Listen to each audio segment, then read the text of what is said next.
तो hi friends, welcome है आप सभी का। नमस्ते, जोहार। तो देखिए, आप सभी को एग्ज़ाम हो रहा है, मतलब 19 तारीख से होने वाला है। और ये जो हर बार सिलेबस चेंज हो रहा है, 25-29 का सिलेबस चेंज हो गया है।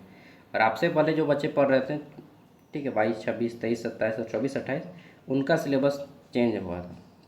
ठीक है, तो चलिए शुरू करते हैं। हर बार सिलेबस चेंज हो रहा है, इसमें प्रॉब्लम आप लोग को भी हो रहा है, हम लोग को भी हो रहा है। और दिन ब दिन सिलेबस जो है टफ होते जा रहा है, मतलब आपका जो सिलेबस है आपके सीनियर के कंपैरिजन में टफ है। ठीक, खैर, सेमेस्टर 2 में आपका ये पेपर पहला पेपर है। तो देख लेते हैं इस पेपर में क्या पढ़ना है। इस पेपर का नाम है आपका क्या, कॉन्टेम्प्ररी पॉलिटिकल थ्योरी, यानी कि समकालीन राजनीतिक सिद्धांत। ठीक है, समकालीन राजनीतिक सिद्धांत पेपर का नाम है।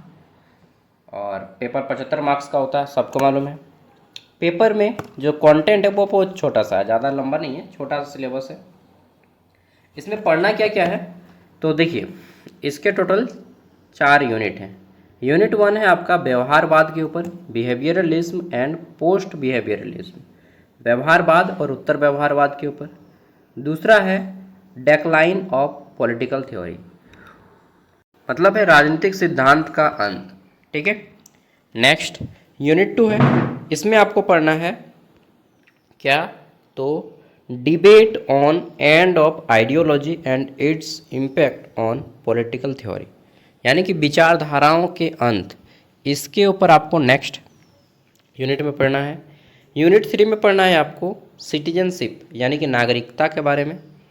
नेक्स्ट यूनिट 4 में आपको पढ़ना है क्या, मल्टीकल्चरलिज्म, बहुसंस्कृतिवाद, पोस्ट मॉडर्निज्म यानी कि उत्तर आधुनिकतावाद, theory of social and political change, यानी कि सामाजिक theory of social and political change, हाँ, राजनीतिक और सामाजिक बदलाव के बारे में, परिवर्तन के बारे में पढ़ना है। साथ में और एक ये यूनिट है, ये रिसेंट ट्रेंड इन पॉलिटिकल थ्योरी, यानी कि राजनीतिक सिद्धांत या विचारधाराओं में जो वर्तमान समय में ट्रेंड चल रहा है, ये जानना है। तो ये पूरा का पूरा सिलेबस हमने पढ़ लिया। अब हम लोग क्वेश्चन आंसर करेंगे, बट क्वेश्चन आंसर करने से पहले हम लोग 1 मार्क्स वाले क्वेश्चन आंसर करेंगे, ओके, ताकि आपका कॉन्सेप्ट क्लियर हो। ओके, तो यहाँ पे 1 मार्क्स वाले क्वेश्चन आंसर हैं, इसको आपको खुद करना है, क्योंकि 1 मार्क्स वाले आपको एग्जाम पैटर्न मालूम है कि 1 मार्क्स वाले 5 क्वेश्चन आएंगे, 5 मार्क्स वाले 2 क्वेश्चन आएंगे। ये हो जाएगा ग्रुप पे 15 मार्क्स का, ग्रुप भी रहेगा 60 मार्क्स का, जिसमें आपको 15 मार्क्स वाले टोटल 4 प्रश्नों के उत्तर करने होते हैं। ठीक है, अब आगे बढ़ जाते हैं नेक्स्ट। तो यहाँ पे हमारा 30 क्वेश्चन है 1 मार्क्स का, सॉरी 25 क्वेश्चन है 1 मार्क्स का। उसके बाद 15 मार्क्स का क्वेश्चन आंसर शुरू होता है वेरी लॉन्ग आंसर टाइप में, तो हम लोग केवल इसी को करेंगे। ठीक है, क्वेश्चन है हमारा, व्यवहारवाद से आप क्या समझते हैं, इसकी प्रमुख विशेषता और उद्देश्य, और राजनीतिक विज्ञान में इसका क्या योगदान है, ये आपको बताना है। ठीक, व्यवहारवाद किसे कहते हैं, चाहे व्यवहारवाद से क्या समझते हैं, बात बराबर है। ठीक है, देखिए, व्यवहारवाद जिसको इंग्लिश में बिहेवियरलिज्म कहा जाता है। ठीक, अरे यार सॉरी, इंग्लिश में मैंने लिखना भूल गया इसको ना, इंग्लिश में होगा what do you mean bye behaviourism, describe it's characteristics, ठीक है, ऑब्जेक्टिव्स एंड पॉलिटिकल साइंस में इसका क्या कंट्रीब्यूशन है, ये। ठीक है, तो क्वेश्चन है हमारा, व्यवहारवाद, व्यवहारवाद जो वर्तमान राजनीतिक विज्ञान है, इसके विकास में एक महत्वपूर्ण बौद्धिक आंदोलन माना जाता है। बौद्धिक मतलब जो दिमागी रूप से परिवर्तन हो। ठीक है, इसका विकास मुख्यतः 20वीं शताब्दी में हुआ। व्यवहारवाद ने राजनीतिक अध्ययन को केवल राज्य सरकार, ठीक, या संविधान या राजनीतिक संस्थाओं तक सीमित नहीं रखा है, बल्कि यह व्यक्ति और समूहों के वास्तविक राजनीतिक व्यवहार, कि कोई व्यक्ति या कोई समाज, ठीक है, राजनीतिक व्यवहार कैसा करता है, उसका व्यवहार कैसा होता है राजनीति के प्रति, इसका अध्ययन पे जोर दिया है। ठीक है, मनुष्य का व्यवहार कैसा है राजनीति के प्रति, इस पे जोर दिया है। इसने राजनीतिक विज्ञान को अधिक अनुभवजन्य और वैज्ञानिक बनाने का प्रयास किया है। व्यवहारवाद का अर्थ, व्यवहारवाद, व्यवहारवाद का मतलब होता है एक ऐसा दृष्टिकोण जिसमें राजनीतिक जितने भी घटनाएं होती हैं, ठीक है, उनका अध्ययन करना, ठीक है, और लोगों के वास्तविक जीवन, जो वास्तविक जीवन है, दिन प्रतिदिन का जीवन, ठीक है, उनके वास्तविक जीवन, वास्तविक व्यवहार, इन सभी के बारे में कैसा रवैया है उनका राजनीतिक के क्षेत्र में, पॉलिटिकल जो भी इवेंट होता है उनमें उनका कैसा व्यवहार रहता है, इसी को व्यवहारवादी कहते हैं, ठीक है। व्यवहारवादी राजनीतिक घटनाओं के पीछे काम करने वाले वास्तविक कारण और वैज्ञानिक पद्धति का पता लगाते हैं, ठीक।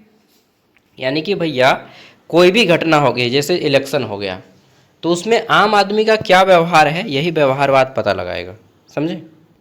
व्यवहारवाद की कुछ विशेषताएं हैं कि व्यवहारवाद का मुख्य विषय व्यक्ति और समूह का राजनीतिक व्यवहार कैसा है, इसके साथ में नेता लोग का व्यवहार कैसा है, ठीक है, कोई पॉलिटिकल पार्टी हो गया उसका व्यवहार क्या है, ठीक है, सिस्टम में लोगों का व्यवहार कैसा है, ये सब इसका पता लगाना है। इसमें मतदान, राजनीतिक भागीदारी, राजनीतिक दल और जनमत आदि का अध्ययन किया जाता है। अनुभवजन्य अध्ययन, तो व्यवहारवादी तथ्यों और वास्तविक अनुभव के आधार पर राजनीतिक घटनाओं का अध्ययन करते हैं। व्यवहारवादी क्या करते हैं, तो तथ्य यानी कि फैक्ट और वास्तविक अनुभव के आधार पर राजनीतिक घटनाओं का अध्ययन करते हैं, ठीक है।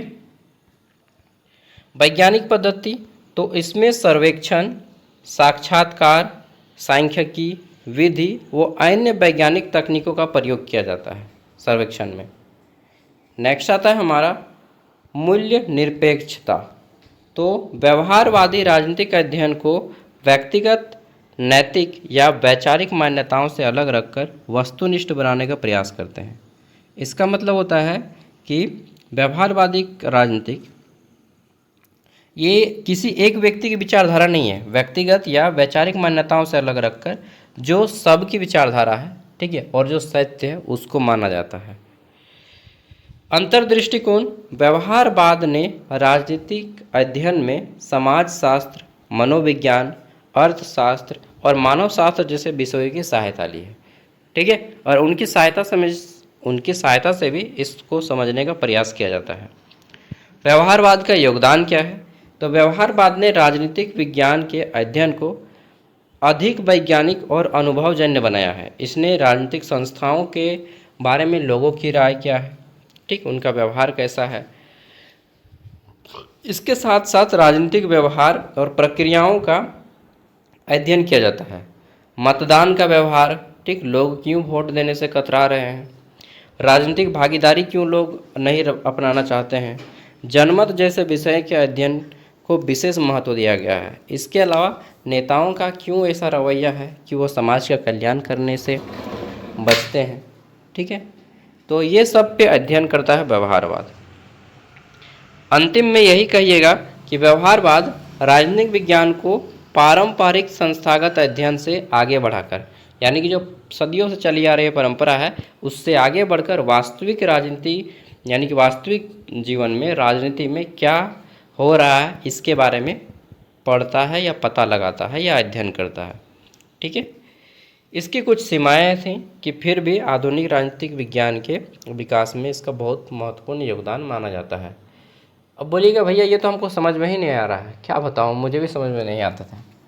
तो जितना भी पॉलिटिकल आइडियोलॉजी से संबंधित क्वेश्चन है, यानी कि राजनीतिक विचारधारा से संबंधित प्रश्न है, ठीक है, ये आपको समझ में नहीं आएंगे उतना, क्योंकि जितना भी पॉलिटिकल थ्योरी का पेपर रहेगा ये सब आपका क्या है, पॉलिटिकल थ्योरी वाले क्वेश्चन आपको बकैती लगेंगे कि यहाँ पे कोई फैक्चुअल आंसर नहीं मिलेगा आपको, ठीक है।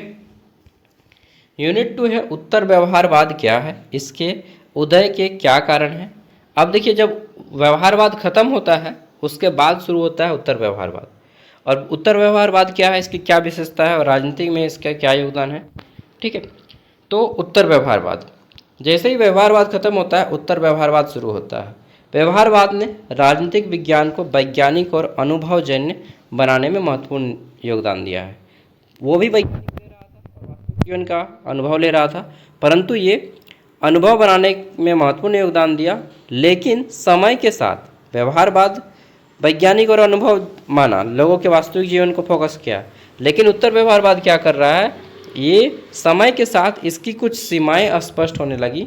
व्यवहारवाद समस्याओं के अध्ययन में वैज्ञानिक तथ्यों और तकनीकों पर अधिक जोर देता था, सामाजिक मूल्य और वास्तविक समस्याओं पर पर्याप्त ध्यान नहीं देता था, और इसकी प्रतिक्रिया में उत्तर व्यवहारवाद का विकास हुआ।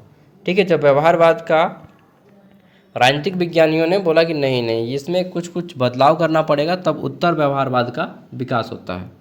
अब आ जाते हैं उत्तर व्यवहारवाद। तो उत्तर व्यवहारवाद व्यवहारवादी दृष्टिकोण की सीमाओं के विरुद्ध विकसित हुआ। ऐसा दृष्टिकोण जो राजनीतिक अध्ययन में तथ्यों के मूल्य, ठीक है, यानी कि फैक्ट पे बेस्ड है, फैक्ट पे आधारित है, प्रमाण पे आधारित है, सामाजिक प्रासंगिकता और राजनीतिक कार्रवाई को भी महत्वपूर्ण मानता है। एक अमेरिकी राजनीतिक वैज्ञानिक है, इनका नाम है, अमेरिकी राजनीतिक वैज्ञानिक का नाम है डेविस ईस्टन। इन्होंने उत्तर व्यवहारवाद के क्षेत्र में अध्ययन किया है और इनका कहना है कि समाज की वास्तविक समस्याओं से जोड़ने ही उत्तर व्यवहारवाद है। ठीक है, तो बात ये है भैया कि व्यवहारवाद और उत्तर व्यवहारवाद दोनों सेम है। व्यवहारवाद पहले होता था और उसके बाद शुरू हुआ उत्तर व्यवहारवाद। समझे? ओके भैया, आगे बताइए। देख रहा हूँ यार कि मेरा एक दो ना बाल पकने लगा है। आजकल बाल कम ही उम्र में पकने लगे ना। चलिए नेक्स्ट, मैं बीएड कर रहा हूँ और मेरे क्लास में देखते हैं मैक्सिमम बच्चों का बाल जो है पक गया है, दाढ़ी पक गया है। ठीक है, तो आजकल 28 साल में दाढ़ी पकना शुरू हो जाता है और बाल हल्का फुल्का 25-26 साल से पकना शुरू होता है। ठीक है, 35 साल जाते जाते आपका 40 साल में पूरा पकना एकदम दिखने लगता है ना। सब खान पान और स्ट्रेस भरा जीवन का कमाल है, और क्या बताएंगे। उत्तर व्यवहारवाद के उदय, हाँ, और हमारी गतिविधियाँ, दैनिक दिनचर्या बहुत बदला है ना। अब देखिए, जैसे कि ये टॉपिक आपको समझ में नहीं आ रहा है तो ये भी एक स्ट्रेस का कारण है कि साला क्या लिखेंगे एग्जाम में जाके। देखिए, आपको सभी टॉपिक को पढ़ना है कि व्यवहारवाद क्या है, तो राजनीतिक संस्थाओं का अध्ययन है, और लोगों के व्यक्तिगत जीवन का अध्ययन है कि राजनीतिक के प्रति क्या सोचते हैं, उनका व्यवहार कैसा है। ठीक है, उत्तर व्यवहारवाद, इनके प्रमुख प्रवर्तक का नाम लिख दीजिएगा डेविन ईस्टन, और इनकी विशेषताएं लिख दीजिएगा। उदय के कारण सबसे पहले बताना है कि उत्तर व्यवहारवाद की जब सीमाएँ आ गई, लिमिटेशंस आ गए, तब उत्तर व्यवहारवाद का उदय हुआ। दूसरा कारण है उत्तर व्यवहारवाद के उदय का कि सामाजिक और राजनीतिक संकट इसमें बढ़ने लगा। ठीक है, नेक्स्ट आगे देख लेते हैं। तो अगला लिख दीजिएगा, सामाजिक और राजनीतिक संकट आने लगा, जैसे युद्ध और नस्लीय संघर्ष, यानी कि जाति के आधार पे, गरीबी और असमानता तथा सामाजिक आंदोलन जैसी समस्याओं ने राजनीतिक और विज्ञान, ठीक है, राजनीतिक और राजनीतिक विज्ञान की समस्याओं को वास्तविक जीवन से जोड़ने के कारण बहुत सारे आवश्यकताएं आने लगी। ये सब टॉपिक लिख दीजिएगा पॉइंट पॉइंट। ओके, मूल्य निरपेक्षता की आलोचना, मुझे लगता है ना कि ये सब टॉपिक नहीं पढ़ाना चाहिए था, फालतू टॉपिक। इससे अच्छा टॉपिक दे देता है यार, तो भारतीय संविधान का अध्ययन, चाहे भारत के लोकतंत्र का अध्ययन। ठीक है, अलग अलग टॉपिक पढ़ाता, लेकिन मालूम नहीं प्रोफेसर लोग ये बिहेवियरलिज्म में दे दिए हैं और उत्तर व्यवहारवाद। चलिए, तीसरा क्वेश्चन है, राजनीतिक सिद्धांत का पतन कैसे हो गया। क्योंकि देखिए, एक बात कन्फर्म है कि जो चीज़ कारगर नहीं रहेगा उसका समाप्ति हो ही जाएगा। जैसे कि ये पढ़ने में ही बकवास लग रहा है आपको टॉपिक, तो ये क्या हो गया, ख़त्म हो गया। पतन मतलब होता है डेक्लाइन, यानी कि समाप्ति। राजनीतिक सिद्धांत का पतन से क्या समझते हैं, इसके प्रमुख कारण बताइए, क्यों पतन हो गया। ठीक है, तो देखिए, राजनीतिक सिद्धांत का उद्देश्य राजनीतिक जीवन से संबंधित मूलभूत प्रश्न जैसे कि न्याय, स्वतंत्रता, समानता, अधिकार और राज्य और सत्ता का अध्ययन करना था, स्टडी करना था। लेकिन क्या हुआ, लेकिन 20वीं शताब्दी के मध्य में राजनीतिक सिद्धांत की उपयोगिता और प्रासंगिकता पर प्रश्न उठने लगे। इसी स्थिति को राजनीतिक सिद्धांत के पतन की चर्चा के रूप में जाना जाता है। अब राजनीतिक सिद्धांत के पतन का अर्थ क्या है, इसका मतलब है कि राजनीतिक सिद्धांत का पतन का अर्थ यह नहीं कि राजनीतिक सिद्धांत पूरी चिंतन समाप्त हो गई। मतलब पूरी तरीके से समाप्त हो गया राजनीतिक सिद्धांत ये नहीं कहा जा सकता। इसका मतलब ये है कि समय के साथ, ठीक, वो जो एक समय था जिस समय इसका उदय हुआ, उस समय राजनीतिक सिद्धांत के पारंपरिक मूल्य आधारित और दर्शन अध्ययन का प्रभाव कम हो गया है, क्योंकि समय के साथ सब कुछ बदलता है, ठीक है, इसलिए इसका प्रभाव कम हो गया। जैसे कि प्राचीन ज़माने में डाक घर का प्रभाव बहुत ज़्यादा था, अभी क्या प्रभाव उसका है, बिल्कुल नहीं है, ठीक है। तो ये समय का प्रभाव है। तो इसका कारण क्या, पतन का व्यवहारवाद का प्रभाव, तार्किक प्रत्यक्षवाद का प्रभाव, मूल्य निरपेक्षता पे जोर, अनुभवजन्य शोध, यानी बहुत सारे रिसर्च हुए, ठीक है, एक्सपीरियंस बेस्ड। फिर इसका प्रभाव। अब यूनिट 2 यहाँ से शुरू होता है। व्यवहारवाद और उत्तर व्यवहारवाद का तुलना करना है, ये क्वेश्चन है। दोनों का एक एक साइड करके दे दिया गया है, तुलना। नेक्स्ट अगला देख लेते हैं। तो नेक्स्ट क्वेश्चन है विचारधारा के अंत की बहस, यानी कि ये जो विचारधारा है इसका अंत कैसे होने लगा। हमारा प्रश्न था ना एंड ऑफ आइडियोलॉजी, तो ये है कि विचारधाराओं के अंत की अवधारणा से आप क्या समझते हैं, इसके प्रमुख तर्क एवं विशेषता की विस्तार पूर्वक व्याख्या कीजिए। End of ideology, what do you mean bye end of ideology, इसके प्रमुख तर्क कौन कौन से रीजन है, कैरेक्टरिस्टिक्स है, इसको एक्सप्लेन करना है। तो विचारधारा के अंत, 20वीं शताब्दी के मध्य में पश्चिमी राजनीतिक चिंतन विचारधारा की अंत पर बहस महत्वपूर्ण ये एक मुद्दा बन के सामने आया। अब जब सेकेंड वर्ल्ड वॉर हो रहा था 1939 से 1945 के आसपास, तब क्या हुआ, पश्चिमी देशों में लोकतंत्र, उदारवाद, मिश्रित अर्थव्यवस्था स्वीकार बढ़ी, ठीक है। लोकतंत्र लोगों ने अपनाया, लोगों ने उदारवाद को अपनाया और मिश्रित अर्थव्यवस्था को अपनाया, यानी कि जिसमें प्राइवेट सेक्टर और गवर्नमेंट सेक्टर मिल के काम कर सके। इस पृष्ठभूमि ने कुछ विद्वान ने यह तर्क दिया कि व्यापक और उग्र राजनीतिक विचारधारा का धीरे धीरे प्रभाव कम हो रहा है, ठीक है। अब इसका मतलब ये है कि बड़े वैचारिक संघर्ष और व्यापक क्रांतिकारी विचारधाराओं का प्रभाव कम हो रहा है, ठीक है। अब देख लेते हैं यहाँ पे अंत होने का प्रमुख कारण क्या है। तो पहला है वैचारिक संघर्ष की कमी, ठीक, जिसमें पूंजीवादी और समाजवादी के बीच जो संघर्ष चलता था वो कम हो गया। पूंजीवादी बोलते थे कि हाँ सब कुछ प्राइवेट कर दीजिए, और समाजवादी बोलते थे कि सब कुछ सरकारी कर दीजिए। तो इसका समाप्ति हो गया और फिर निष्कर्ष निकला कि नहीं, दोनों चलेगा, गवर्नमेंट भी चलेगा, प्राइवेट भी चलेगा, कोई एक नहीं चलेगा, ठीक है। हमारे भारत की भी आर्थिक व्यवस्था ऐसी ही है। नेक्स्ट, लोकतांत्रिक व्यवस्था स्वीकार्यता मिली, कल्याणकारी राज्य का विकास हुआ, इसके अंत का कारण ये सब है। पांचवा कारण क्या है अंत का, कि तकनीकी और आर्थिक विकास हुआ, टेक्नोलॉजी और इकोनॉमिक्स दोनों आ गया, इकोनॉमिक डेवलपमेंट।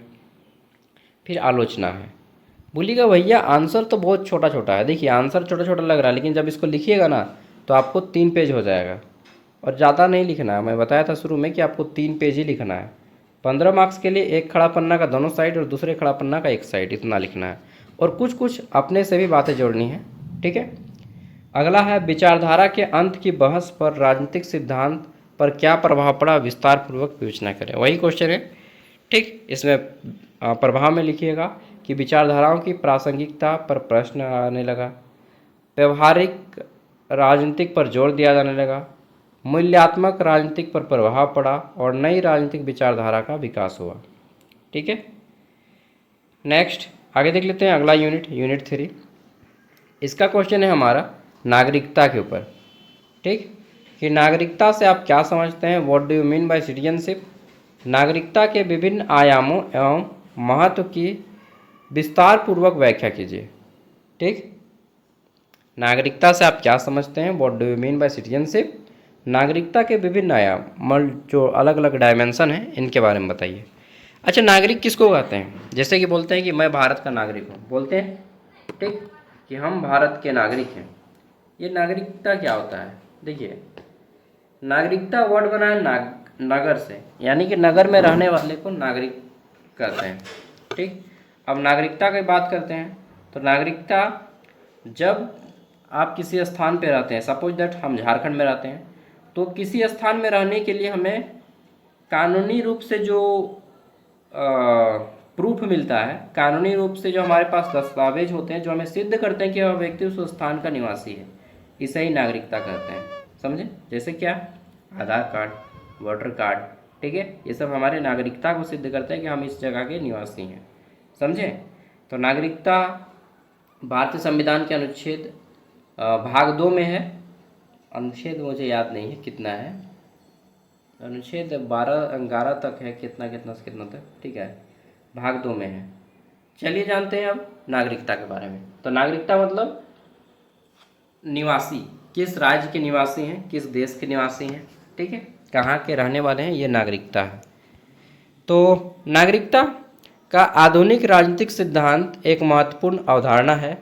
नागरिकता का संबंध व्यक्ति और राज्य के बीच संबंध से है। ठीक है, व्यक्ति और राज्य के बीच में क्या संबंध है? राजनीतिक समुदाय की सदस्यता प्राप्त करना।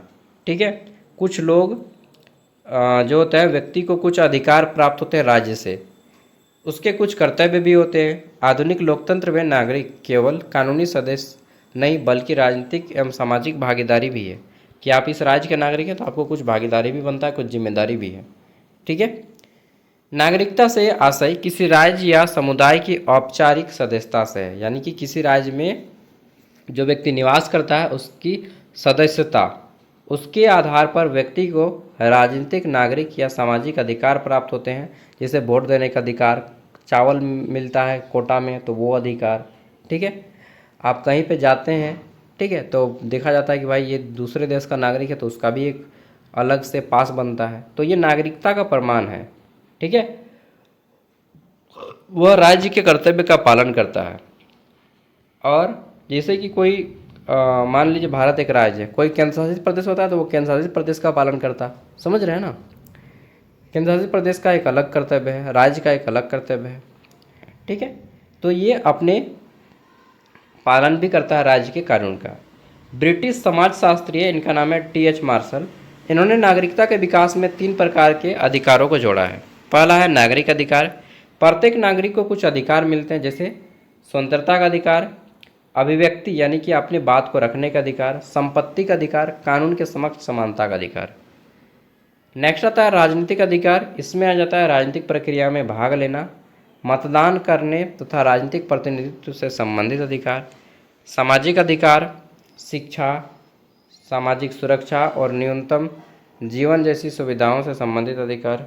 अरे यार, मच्छर बाबू काहे काट रहा है हमको? अच्छा, आप पूछ के काटेगा जी आपको? तो मच्छर आजकल काटता है ना, फुला देता है ना।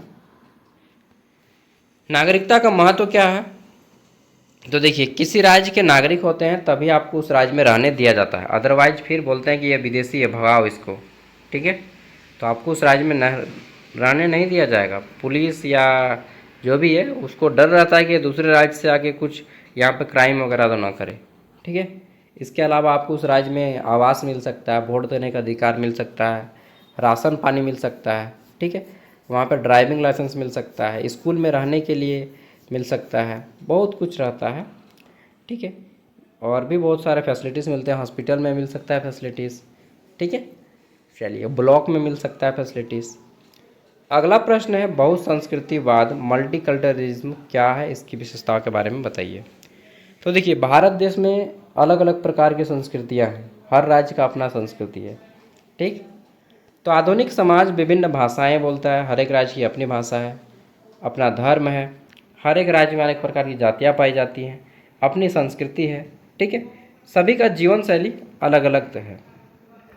इस विविधता को स्वीकार करने तथा विभिन्न सांस्कृतिक समुदाय की पहचान करने और अधिकारों का सम्मान करने वाली विचारधारा को बहुसंस्कृतिवाद कहा जाता है। ठीक है, क्योंकि हमारे यहाँ पे बहुत सारी संस्कृतियाँ हैं। बहुसंस्कृति का अर्थ है क्या? तो बहुसंस्कृतिवाद ऐसी राजनीतिक सामाजिक दृष्टि है जो समाज में मौजूद विभिन्न संस्कृति की पहचान करता है। झारखंड का व्यक्ति गमछा और गंजी पहनता है, मूल रूप से देखा जाए तो। ठीक है, धोती पहनता है। विविधता है हमारी भाषा में। ठीक, हम लोग 8 प्रकार के 9 प्रकार की भाषाएं बोलते हैं। अधिकारों को स्वीकार करते हैं, सम्मान करते हैं ना। तो ये सब हमारी मल्टीकल्चरिज्म में है और सभी हम लोग एक साथ रहते हैं। ठीक है। बहुसंस्कृतिवाद की विशेषताएं हैं। पहला विशेषता है कि सांस्कृतिक विविधता स्वीकृति, यानी कि हम सब में अनेक प्रकार की विविधता है फिर भी हम में एकता है। ठीक है। अगला है समान सम्मान। हमारी संस्कृति कुछ भी हो, ठीक है, हमारे सरकार या गवर्नमेंट या संविधान के द्वारा सभी को समान महत्व दिया जाता है। ऐसा नहीं कि आप हिंदू हैं तो ज़्यादा महत्व दिया जाएगा, इस्लाम में तो ज़्यादा महत्व दिया जाएगा, या सिख है तो ज़्यादा महत्व दिया जाएगा, या बौद्ध हैं या जैन है तो ज़्यादा महत्व दिया जाएगा। नहीं, सबको समान महत्व है। ठीक है। नेक्स्ट, सांस्कृतिक पहचान की रक्षा। सभी की सांस्कृतिक परंपराएं हैं, उसकी पहचान की रक्षा है। जैसे कि ईद में भी छुट्टी मिलेगा, इस्लाम की ईद में छुट्टी मिलेगा। ठीक है। जैन धर्म है तो महावीर जयंती में छुट्टी मिलेगा। बौद्ध धर्म से है तो बुद्ध जयंती में छुट्टी मिलेगा। ठीक है। बुद्ध पूर्णिमा होता है ना, हाँ। हिंदू है तो हिंदू धर्म में तो छुट्टी छुट्टी है भाई। ठीक है। सिख धर्म है तो सिख धर्म में भी छुट्टी मिलता है। किसका छुट्टी मिलता है जी, मुझे याद नहीं आ रहा है। वो गुरु गोविंद सिंह जयंती की छुट्टी मिलता है। तो हर एक धर्म की अपनी अपनी यहाँ पे सभी परंपराओं पे गवर्नमेंट समान रूप से देखती है। ठीक है। समानता और न्याय। अल्पसंख्यक अधिकार। अगर आपका धर्म अल्पसंख्यक है तो उसके लिए अलग से अधिकार भी दिया जाता है आपको। इस तरह से क्वेश्चन कर लीजिएगा। आगे देख लेते हैं। अगला है आपका उत्तर आधुनिकतावाद, पोस्ट मॉडर्निज्म से आप क्या समझते हैं? What do you mean by post modernism? आधुनिकतावाद के, जब आधुनिकतावाद खत्म हो जाता है तब आ जाता है उत्तर आधुनिकतावाद। इसके क्या क्या विशेषताएं और राजनीतिक विज्ञान में क्या महत्व है? देखिए, आधुनिक समाज हम लोग बोलते हैं मॉडर्न ज़माना। एक गाना आया था, मॉडर्न ज़माना अलग मॉडर्न ज़माना।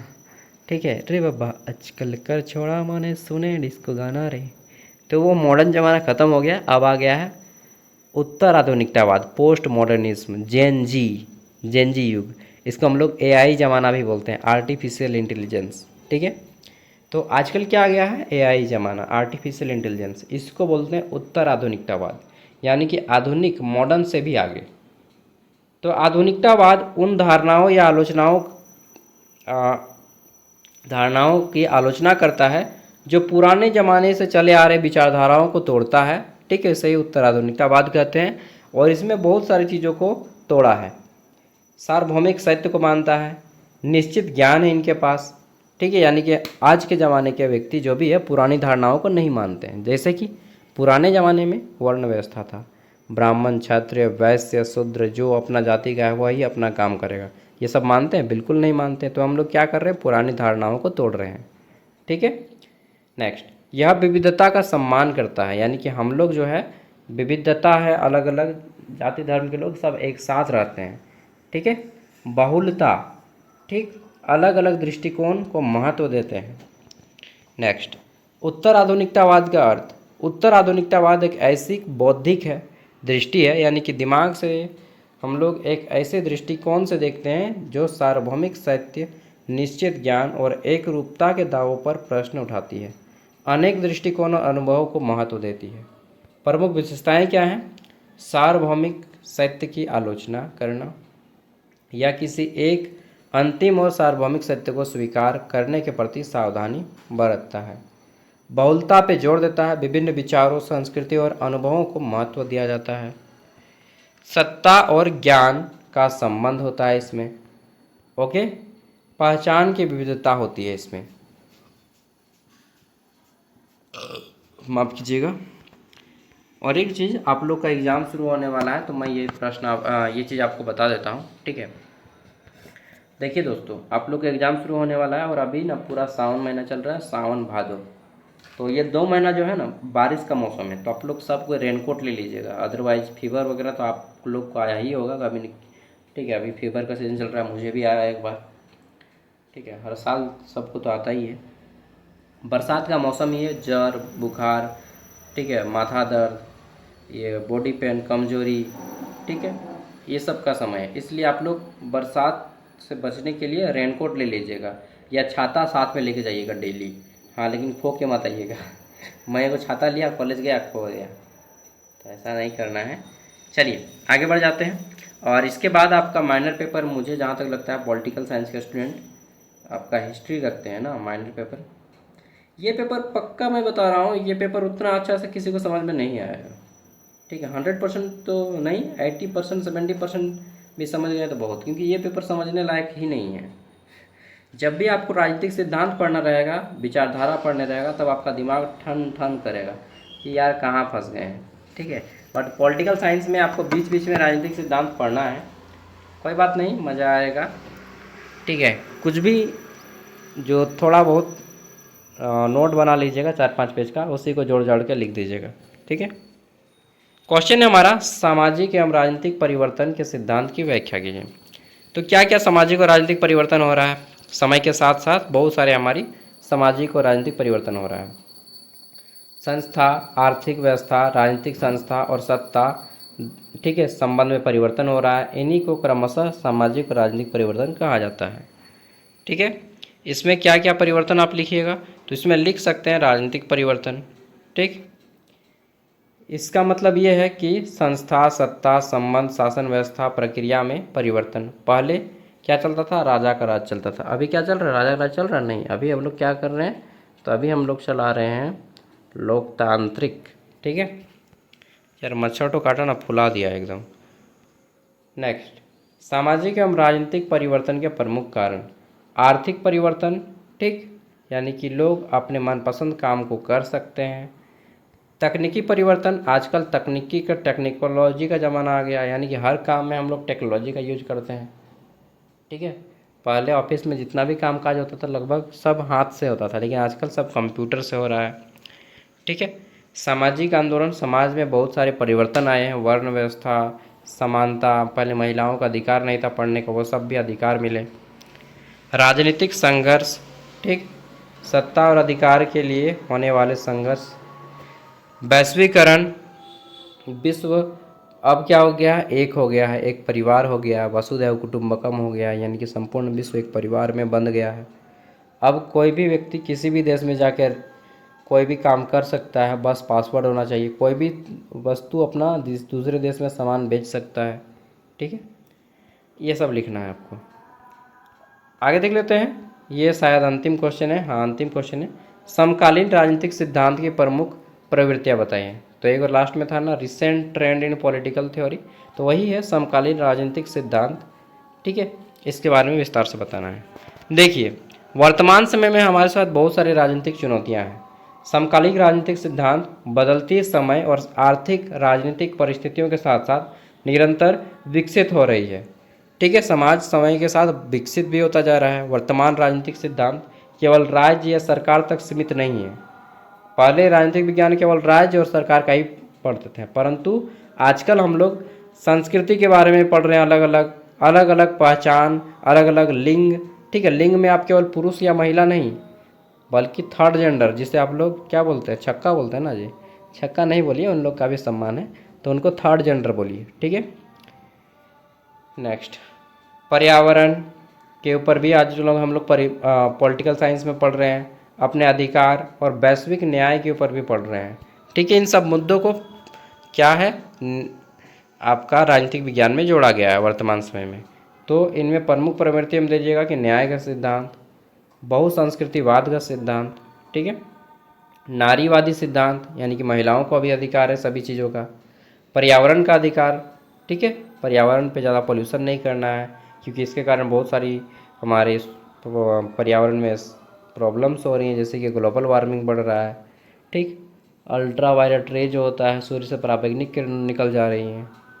नेक्स्ट, अगला जाता है राजनीतिक सिद्धांत के साथ साथ नागरिक सिद्धांत, वैश्वीकरण और राजनीतिक सिद्धांत, उत्तर आधुनिकतावाद का चिंतन, ये सब इसमें आ जाते हैं। ओके, अच्छा अंतिम क्वेश्चन ये है, समकालीन राजनीतिक सिद्धांत की प्रकृति और प्रमुख विशेषता बताइए।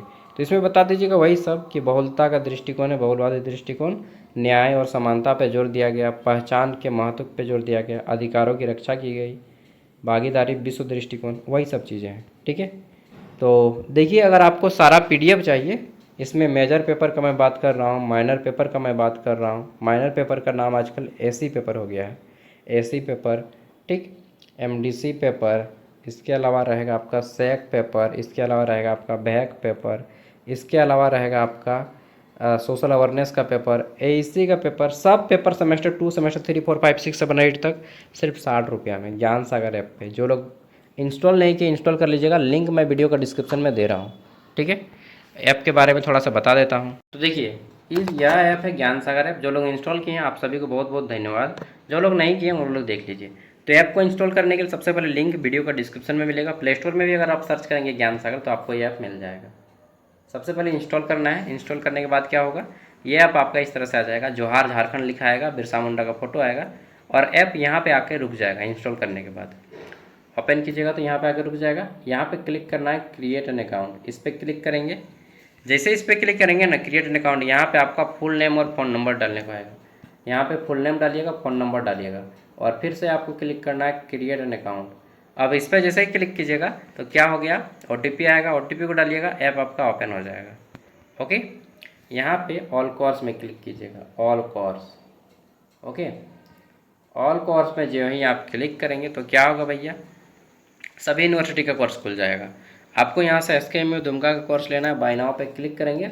दो का ऑप्शन आएगा, एक UPI का, एक QR का। UPI जो लोग फ़ोन पे गूगल पे चलाते हैं वो UPI पे क्लिक करेंगे। जिनके पास कुछ भी नहीं है फ़ोन पे वगैरह वो लोग QR पे क्लिक करेंगे, QR कोड आएगा। किसी को भी पेमेंट करने बोलिएगा, दूसरे दोस्त को पेमेंट कीजिएगा, खुल जाएगा। ठीक है, पेमेंट करने के बाद खुल जाएगा। ये 4 साल के लिए आपका फ्री हो जाएगा। देखिए यहाँ पे लिखा है this course is valid for 4 year. ठीक है, 4 साल के लिए पूरे 60 रुपये में फ्री। अब आपका देखिए यहाँ पे स्टार्ट लर्निंग लिखाएगा, जिसका भी आप कोर्स लेंगे स्टार्ट लर्निंग लिखाएगा। इस पर क्लिक करेंगे स्टार्ट लर्निंग पे तो आपका यहाँ पे ओपन हो जाएगा SKMU दुमका। अब इसको ऊपर उठाएंगे, 1 मिनट।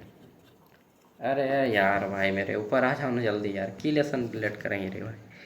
अब यहाँ पे सबसे लास्ट में आपको ऊपर उठाएंगे सेमेस्टर 2 मिलेगा, इस पर क्लिक कीजिए। सब फ्री हो गया। सेमेस्टर 6 का भी आप देख सकते हैं, जो भी पेपर देखना है देख सकते हैं। लेकिन सेमेस्टर 2 का एग्जाम है तो सेमेस्टर 2 में क्लिक कीजिए। अब यहाँ पे सब पेपर देखने के लिए इस पर क्लिक कीजिएगा, 25-29 ऑनवर्ड। ठीक है, क्योंकि ये अगला ये पुराना सिलेबस है, ये नया सिलेबस। 25-29 ऑनवर्ड पे क्लिक करेंगे तो यहाँ पे आपका सब पेपर आ जाएगा। अब जो पेपर देखना है देखिए, मान लीजिए आपको सोशल अवेयरनेस का पेपर देखना है, इस पर क्लिक कीजिए सोशल अवेयरनेस पे। जो पेपर देखना है व्यू पे क्लिक कीजिए, PDF आपका ओपन हो जाएगा। ठीक है, और एक PDF ओपन होने में ज़्यादा टाइम लगता है तो ये तीर का निशान आपको दिखेगा नीचे में, इस पर क्लिक कर दीजिएगा तो ये PDF डाउनलोड हो जाएगा। ठीक है, अगर किसी को PDF डाउनलोड करना है तो ये तीर के निशान पे क्लिक कीजिएगा, ये PDF डाउनलोड हो जाएगा। बस ये हो गया। ये सब कुछ सिर्फ 60 रुपये में दोस्तों, और केवल मेजर पेपर और AC पेपर आपका इसमें होगा। मतलब सब्जेक्टिव वाले पेपर हिंदी में आएंगे, बाकी सब पेपर बाइलिंगुअल फॉर्मेट में है। और ज़्यादातर संभावना है कि 50 मार्क्स वाले जो पेपर है उसका एग्ज़ाम ऑब्जेक्टिव होगा। थैंक यू दोस्तों, बाय, जोहार। देखिए मैं मालूम है कि ये पेपर मैं अच्छे से नहीं बता पाऊँगा क्योंकि ये टॉपिक ही अच्छे से आपको समझ में नहीं आएगा। बिहेवियरलिज्म उतना अच्छे से समझ में, मतलब विचारधारा वाले जितने भी प्रश्न हैं, राजनीतिक विचारधारा वाले आएंगे, प्रिंसिपल ऑफ पॉलिटिकल साइंस, वो सब आपको दिमाग का दही करके जाएंगे। लेकिन फिर भी समझने का प्रयास कीजिएगा, नोट डाउन कीजिएगा। ज़्यादा नहीं तो कम से कम 5 पेज का नोट्स बनाइए। सुबह को उठिए 2 घंटा पढ़िए और रात को सोने से पहले 1 घंटा पढ़िए। दिन में दोपहर में 2 घंटा पढ़िए। बस 5 घंटा पढ़िए दिन भर में, आपका एग्ज़ाम अच्छा जाएगा। All the best. जय हिंद, जय भारत। और क्या बोलते हैं, जोहार झारखंड ना, झारखंडी की पहचान।